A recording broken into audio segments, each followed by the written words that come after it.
요한 2서.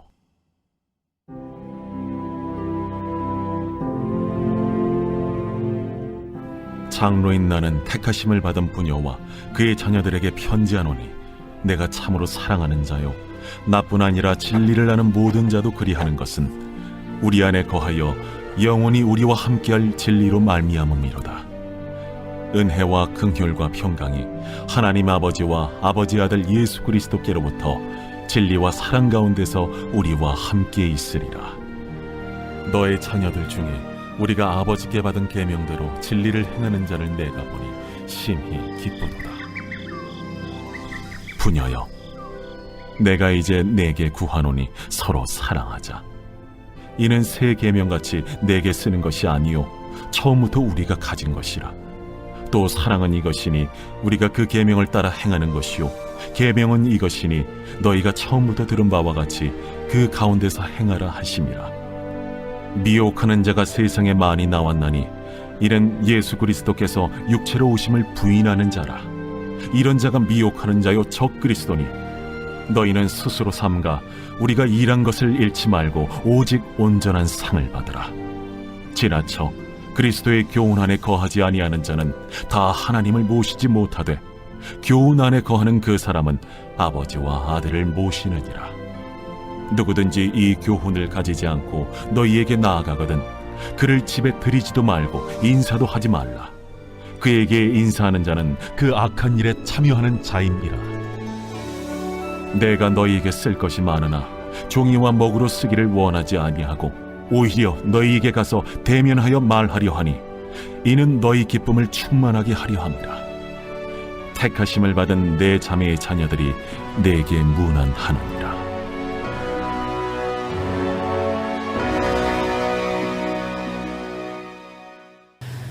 사도 요한은 성경에서 총 5권의 책을 썼습니다. 우리가 잘 아는 요한복음을 썼고, 요한 1서, 2서, 3서, 그리고 요한계시록까지 총 5권의 책을 통해서 예수 그리스도의 나타나심과 오심을 그가 경험한 삶의 고백과 함께 그가 예수 그리스도를 보고 듣고 함께 생활했던 그 영적인 경험치들을 가지고 복음의 말씀을 성도들에게 편지로 전하였습니다. 때문에 사도 요한이 쓴 여러 서신을 보면 요한 서신 속에는 몇 가지 특징적인 내용을 담고 있습니다. 그러니까 사도 요한이 전했던 중심 메시지라고도 말할 수 있겠죠. 그가 전하고자 했던 첫 번째 중요한 주제가 있다면 그것은 예수 그리스도입니다.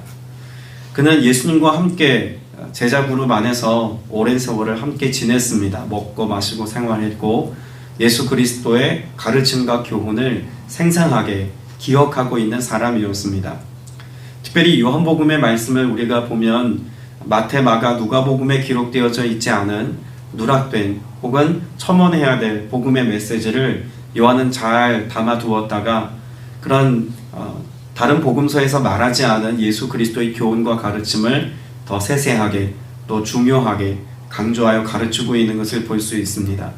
그가 그렇게 예수님의 교훈과 가르침을 잘 전할 수 있었던 이유는 무엇 때문이었을까요? 예수님을 사랑하는 제자, 또 예수님에 대한 사랑의 마음을 가지고 늘 주님의 말씀에 경청하는 삶의 태도를 가지고 주님의 말씀을 삶에 담았기 때문이다 라고 말할 수 있을 겁니다. 때문에 그런 주님과의 사랑의 깊은 관계 안에 있었던 사도 요한으로서는 복음을 설명함에 있어서 또 예수 그리스도의 주 되심을 설명함에 있어서 그 어떤 다른 주제보다 예수님의 사랑에 대하여 말하는 것을 강조하였고 또한 중요하게 여겼습니다. 우리가 어제도 본 말씀입니다만 요한일서 4장 12절에 보면 어느 때나 하나님을 본 사람이 없으되 만일 우리가 서로 사랑하면 하나님이 우리 안에 거하시고 그의 사랑이 우리 안에 온전히 이루어지느니라 라고 말씀합니다. 그러니까 사랑을 통해서 예수 그리스도의 현현을 경험하는 것, 이것은 성도됨의 가장 중요한 일이라는 것입니다. 보이지 않는 하나님, 이미 육신을 입고 이 땅에 오셨다가 부활의 영광스러움으로 하늘에 올리우신 예수 그리스도를 우리가 어떻게 보고 또 그분의 음성을 들을 수 있고 알 수 있겠습니까? 다른 방법이 없습니다. 주님께서 그리스도의 몸으로 불러주신 교회 공동체 안에서 우리가 함께 사랑하고 그 사랑 안에서 주님의 뜻을 이루고자 하는 열심을 가지고 살아갈 때 비로소 우리 안에 하나님의 나라가 이루어지고 예수 그리스도를 몸소 경험했던 사도 요한과 같이 주님을 경험하는 자로서의 삶을 살 수 있다고 말합니다. 오늘 여러분의 삶이 주님을 더욱 사랑하는 인생이 되시길 축복합니다. 그리고 주님께서 주님의 몸으로 불러주신 교회 공동체 안에 모인 지체들이 서로 사랑 안에 연합하고 교제하고 희생하고 나누어주고 베풀며 그 안에서 하나님의 선하심을 늘 경험하여서 하나님이 교회를 통해서 이루기를 원하셨던 그 하나님 나라의 가치, 그 사랑과 온전한 자비하심이 오늘 여러분을 통해서도 흘러갈 수 있기를 축복합니다. 그래서 오늘 본문에 보면 1절 말씀에 요한은 교회에게 편지를 쓰면서 이렇게 고백하지 않습니까? 장로인 나는 택하심을 받은 믿음의 자매와 그 자녀들에게 이 글을 씁니다. 요한 자신을 가리켜서 사도라고 말하지 않고 뭐라고 말합니까? 장로라고 말합니다. 그가 장로라고 말하는 것은 다른 데 이유가 있지 않습니다. 권위자로서 그가 서 있다기보다는 교회의 어른으로 서 있음을 그가 지금 말하고 싶었던 거죠. 사실 사도 요한이 지금 편지를 쓰고 있을 때의 나이만 해도 거의 그 인생을 마감할 어떤 시점이라고 본다면 지금 예수님의 그런 공생애와 사역을 함께 경험했던 시기로부터 교회 전 역사, 초대교회 역사 가운데 가장 오랜 시간을 사도 요한은 목격했습니다. 그리고 그가 사역했던 여러 교회들, 특별히 또 에베소 교회 같은 교회에서의 모습을 들여다보면 그런 교회 어른으로서 많은 연약한 지체들과 믿음이 막 이제 생기기 시작한 어린 성도들을 얼마나 큰 사랑과 또 진리의 말씀으로 가르치기를 원했는지를 알 수가 있습니다. 장로된 요한이 오늘 교회 공동체 안에 있는 어린 성도들에게 혹은 또 여러 가지 박해와 위험 가운데 있는 성도들에게 사랑의 마음을 담아 편지하고 또 그 믿음의 고백을 선포했던 것처럼 우리들 또한 우리의 자녀와 또 다음 세대들에게 또 연약한 지체들과 이제 막 예수를 알기 시작한 성도들에게 예수 그리스도를 내가 경험한 그 은혜를 따라서 선포하고 고백하고 증언하는 사명 여러분 감당할 수 있게 되시길 축복합니다. 그래서 1절 말씀에 택하심을 받은 믿음의 자매와 그 자녀들이라고 말하면 장황하게 여러 대상들을 말하고 있는 것 같지만 결국 누구에게 편지하는 것입니까? 교회에 편지하는 것입니다. 앞서 사도 요한이 전하려고 했던 키워드의 첫 번째가 예수 그리스도라면 그가 전하고자 했던 키워드의 두 번째는 교회입니다. 교회라고 말하는 이 공동체에 대해서 성경은 여러 가지로 정의하지 않습니까? 그 중에서 우리가 가장 주목하여 보아야 할 교회의 공동체의 모습이 있다면 그리스도의 몸으로서의 교회입니다. 에베소서 1장 23절에 분명히 말하죠. 교회는 그의 몸이니 만물 안에서 만물을 충만하게 하시는 이의 충만이니라. 여러분 이 사도 바울의 교훈이 오늘 사도 요한이 전하려고 했던 그런 교회 공동체를 향한 마음과 전 맞닿아 있다고 봅니다. 전제했던 것처럼 지금 사도 요한이 사역했던 여러 요한 공동체 또 초기의 여러 사역 공동체들을 보면 이단의 창궐함을 볼 수가 있습니다. 오늘 본문에도 보면 7절 말씀에 속이는 자들이 세상에 많이 나타났다라고 말하지 않습니까? 이들이 누구죠? 제가 계속 말씀드렸던 영지주의자들입니다.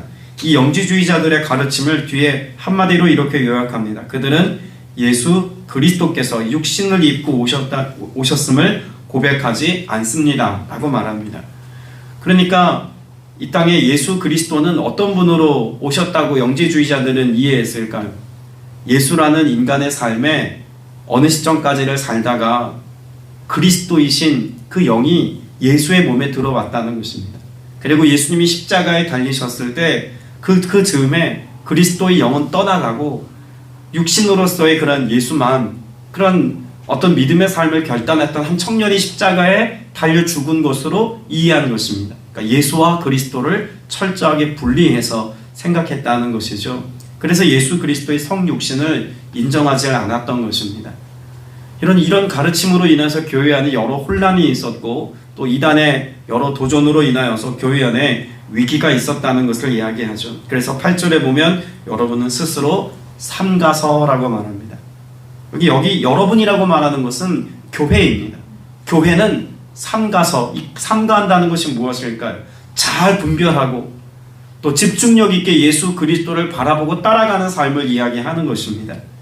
교회된 저와 여러분이 이단의 공격과 도전 앞에서 혹은 세속화의 도전 앞에서 진리의 도전 앞에서 우리가 할 수 있는 최선의 방어책이 있다면 뭘까요? 그 공격에 대한 최선의 방어는 예수 그리스도를 온전히 아는 것입니다. 예수 그리스도로 충만한 것입니다. 예수 그리스도께서 말씀하신 그 진리의 말씀과 함께 진리이신 예수 그리스도를 나를 충만하게 채우는 것입니다. 세속화되지 않기 위하여 노력하는 것이 아니라 오늘 내가 거룩한 하나님의 백성 되어지기까지 깨어 기도하고 말씀 앞에서의 삶을 살고 경건의 삶을 살면 여러분 이것이 세속화의 문제와 죄악된 삶을 살아가는 세상의 도전 앞에서 온전히 살아갈 수 있는 가장 좋은 해법이라는 것입니다.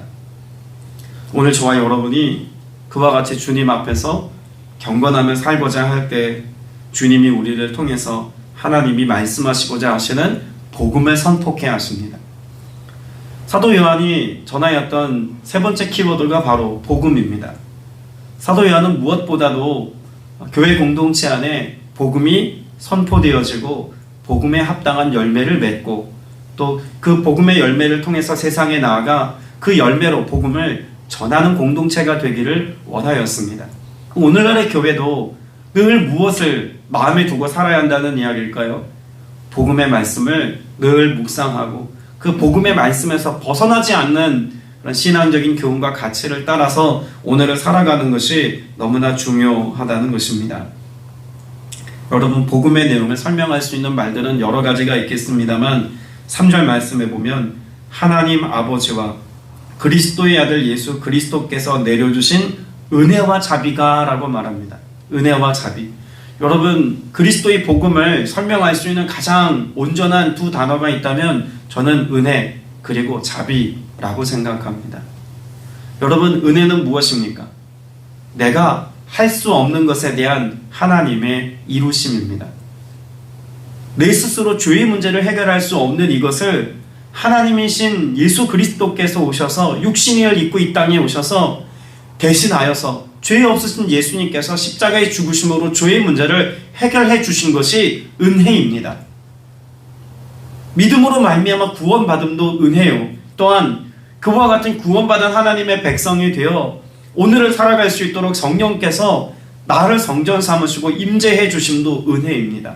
성도의 삶은 또 교회의 삶은 은혜라는 단어로 충분히 설명이 됩니다. 이것이 복음의 내용이죠. 자비는 무엇일까요? 내가 한 것에 대한 하나님의 무한한 용서입니다. 그러니까 은혜와는 좀 상황이 다르죠? 은혜는 내가 할 수 없는 것을 이루시는 하나님의 역사라면 자비는 내가 한 수많은 실수와 연약함에 대한 하나님의 긍휼하심입니다. 그것이 자비입니다. 이 땅을 살아가는 동안 우리에게는 실수가 있습니다. 연약함이 있습니다. 여러분, 영지주의자들의 가르침 가운데 영과 육을 정확하게 구분한다고도 말씀드리지 않았습니까? 육의 문제에 대하여 그들은 애초에 자신이 없었기 때문에 육체를 타락하여 벌하여 더 이상 경건과 상관없는 어떤 모습으로 생각합니다. 그렇기 때문에 끊임없이 육체로 인하여서 죽을 수밖에 없는 우리의 삶을 어떻게든 해석하기 위하여서 육은 무익하다고 해석한 겁니다. 그런데 예수님의 교훈과 가르침은 무엇입니까? 그런 육신을 입고 살아가는 우리의 삶에 연약함이 드러나고 때로는 범죄함도 드러나고 수많은 실수도 있지만 무엇이 있기 때문에 예수 그리스도께서 보여주시고 말씀하신 자비하심이 있기 때문에 오늘 그 용서하심 속에서 우리는 오늘 또 거룩한 길을 여전히 걸어갈 수 있다고 말하는 것입니다. 때문에 오늘 저와 여러분에게 복음이 무엇이냐? 요한 사도의 가르침을 따라서 우리가 고백하자면 복음은 은혜요 자비다라고 말할 수 있다는 이야기입니다. 오늘 저와 여러분이 그와 같은 자비를 경험하며 또 그 은혜를 누리기까지 주님이 우리와 어떻게 하신다고 요한은 또 말하기도 합니까? 진리와 사랑으로 우리와 함께 있기를 바란다고 고백합니다. 여러분, 이 복음의 내용을 우리가 잘 아는 것도 너무나 중요하지만 결국 이 복음의 은혜가 우리의 삶에 내 것 되게 하시는 은혜로 드러나려면, 또 매일매일의 삶 속에서 이것이 구현되려면 결국 은혜와 또한 주님의 자비하심이 드러나기까지 주님이 나와 함께 하셔야 이 은혜가 있다는 것입니다. 여러분, 곧 성탄절입니다. 여러분, 성탄의 기쁨은 어디에 있을까요? 임마누엘의 은혜 아니겠습니까? 그분이 성육신하셔서 우리와 함께 계시고 이 땅에 오셔서 하나님이신 그분이 육신을 입고 이 땅에 오셔서 우리와 함께 해주신 그 은혜가 있기에 우리에게는 구원이라는 엄청난 하나님의 선물을 누릴 자격을 얻게 된 것입니다. 때문에 오늘 저와 여러분이 그저 성탄절이라고 하는 어떤 절기를 지키는 것에 급급한 것이 아니라, 또 그것으로 우리의 삶에 어떤 기쁨을 대체하려고 하는 것이 아니라 예수 그리스도의 오심과 나심에 대한 소망의 고백이 오늘 여러분을 통해서 정말 세상에 빛과 같이 드러나게 하는 이 일에도 우리가 헌신되어 쓰임받아야 될 줄로 믿습니다. 여러분, 그때 무엇이 있습니까? 그렇게 주님이 우리와 함께 하신 은혜를 누릴 때 우리에게 진정한 기쁨이 있다고도 말하는 것입니다. 4절에 보면 그대의 자녀 가운데 우리가 아버지께로부터 받은 계명대로 진리 안에서 살아가는 이들이 있는 것을 보고 나는 매우 기뻐했습니다. 에베소 교회를 한번 생각해 볼까요? 사도 요한이 마지막까지 사역했던 교회 공동체가 에베소 교회입니다. 이 에베소 교회의 처음 사역자는 누구였습니까? 사도 바울이죠. 사도 바울이 에베소 교회를 개척했다고 해도 과언 아닙니다. 그리고 사도 바울은 이 에베소 교회에서 그런 신앙 공동체를 이루었지만 이 공동체를 누구에게 위임했을까요? 아들 같은 동역자 디모데에게 위임하여서 그 교회 공동체를 돌보게 했습니다. 그리고 디모데에 이어서 오랫동안 그 교회를 잘 돌보았던 사도가 바로 요한입니다. 한번 생각해 보십시오. 바울, 디모데, 요한에 이르기까지 에베소 교회 공동체는 참 특별한 하나님의 사랑을 경험한 공동체가 아닐까 싶습니다. 그럼에도 불구하고 이 교회 공동체 안에도 어떤 도전이 있었습니까? 이단에 대한 도전이 있었고, 또 세속화의 문제는 끊임없이 교회를 힘들게 했던 주제라고도 말할 수 있을 겁니다. 사도 요한이 교회 공동체에게, 에베소 교회를 포함한 여러 공동체에게 서신을 보내면서 사랑의 가치를 강조하고 이단에 대해서 경고하고 또 경계해야 한다는 가르침을 주고 있는 것은 여러분 다 성도 각자의 몫임을 우리가 알아야겠죠. 어떤 걸출한 리더십이, 영적인 권위자가 섰기 때문에 우리의 신앙이 온전해지는 게 아니라는 이야기입니다. 그런 걸출한 사역자들이 교회 공동체 안에 사역을 했음에도 불구하고 이단의 문제로 인한 어려움은 있었고, 교회 안에 여러 가지 분쟁과 세속화의 문제로 인한 어려움들은 있었다는 이야기입니다. 때문에 사도 요한은 사랑을 이야기하고 진리를 이야기할 수밖에 없습니다. 누구 때문에 혹은 어떤 누군가의 도움을 받았기 때문에 우리의 신앙이 견고해지는 것이 아니라 내가 예수 그리스도와 오늘 함께 살아가고 그렇게 주님의 사랑으로 연합된 지체들이 공동체 안에 모여서 서로의 사랑이 나누어질 때 그 예수 그리스도로 인하여서 우리의 신앙과 삶이 성장하고 성숙함을 우리에게 가르쳐 주고 있다는 것을 볼 수 있어야 하지 않겠습니까? 신앙의 성장은 탁월한 목회자에게서 나오는 것이 아니라 영적인 상호작용이라는 것입니다. 하나님과 나와의 관계 안에서, 나와 지체들과의 관계 안에서. 이 상호작용 가운데 가장 중요한 게 뭐라고요? 사랑이라는 것입니다. 때문에 사도 요한은 우리가 교회가 되어 또 복음에 합당한 삶을 살기까지 무엇보다도 사랑의 삶을 살아야 한다고 말씀하고 있는 것입니다. 로마서 1장 17절 말씀에 보면 복음에는 하나님의 의가 나타나서라고 말하지 않습니까? 여러분, 우리가 복음을 담고 복음에 합당한 삶을 살면 무엇이 나타난다고요? 하나님의 의로우심이 나타난다고 말합니다. 하나님의 의 혹은 진리라고 말하는 이분을 대상화한다면 예수 그리스도입니다. 오늘 저와 여러분이 복음으로 살고 믿음으로 사는 삶을 산다면 나를 통해서 예수 그리스도의 나타남은 당연한 순서라는 것입니다. 자, 앞서 제가 사도 요한이 강조했던 세 가지를 말씀을 드렸습니다. 사랑에 관해서, 또 교회에 관해서, 복음에 관해서, 사도 요한이 강조하고 가르쳤던 이 내용들이 그들의 삶에 실제로 드러나기까지 무엇을 따라 살아가야 한다고 말하고 있는 걸까요? 사도 요한은 우리가 성령의 가르치심과 인도하심을 따라 나아갈 때 비로소 이와 같은 은혜의 삶이 열매로 구현된다고도 말하고 있습니다. 그래서 요한복음에도 보면 요한은 우리가 포도나무 되신 예수 그리스도의 가지임을 이야기하고 있고, 또 처음 보혜사로 오신 예수 그리스도께서 다른 보혜사를 우리에게 보내주셔서 영원토록 함께 하셔서 이와 같은 복음에 합당한 삶을 살게 하시는 은혜에 관해서도 말씀하고 있는 것 아니겠습니까?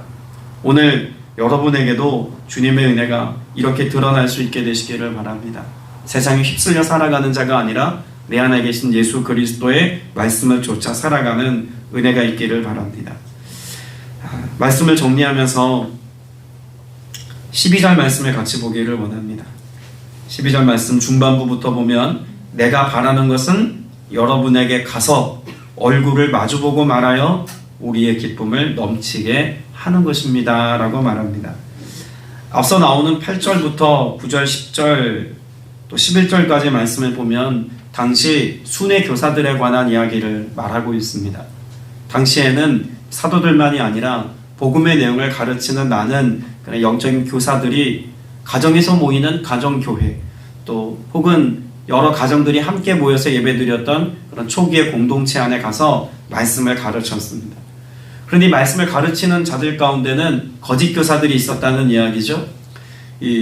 지금까지 전승으로 내려오는 어떤 자료 가운데 디다케라고 하는 문서가 있습니다. 이 디다케라고 하는 문서를 보면 진짜 교사와 거짓 교사를 구분하는 방법에 관하여 몇 가지를 설명하는데 그 가장 대표적인 것이 돈과 관련된 것입니다. 거짓 교사들은 거짓된 내용을 말할 뿐만 아니라 그 집에 머물러서 복음을 전하는 그 집 혹은 공동체에 머물러서 장기간 체류하면서 필요 이상의 것들을 요구하는 사람이 거짓 교사다라고 이야기합니다. 그가 진짜 교사라면 3일 이상을 머물지 않고 그들에게 꼭 필요한 것들만 함께 나누고 쓰다가 그리고 그것을 가지고 복음을 가르치는 일에 전심하다가 나아간다라고 이야기하는 내용들이 있습니다. 왜 제가 이 디다케라고 하는 문헌에 기록되어져 있는 초대교회 초기 교사들에 관하여 말씀을 드리냐면, 여러분, 거짓된 진리를 가르치는 자들은 삶의 모습조차도 거짓되더라는 것입니다. 진리를 따라 살아가는 사람, 어떤 사람들이라고 말하고 있을까요?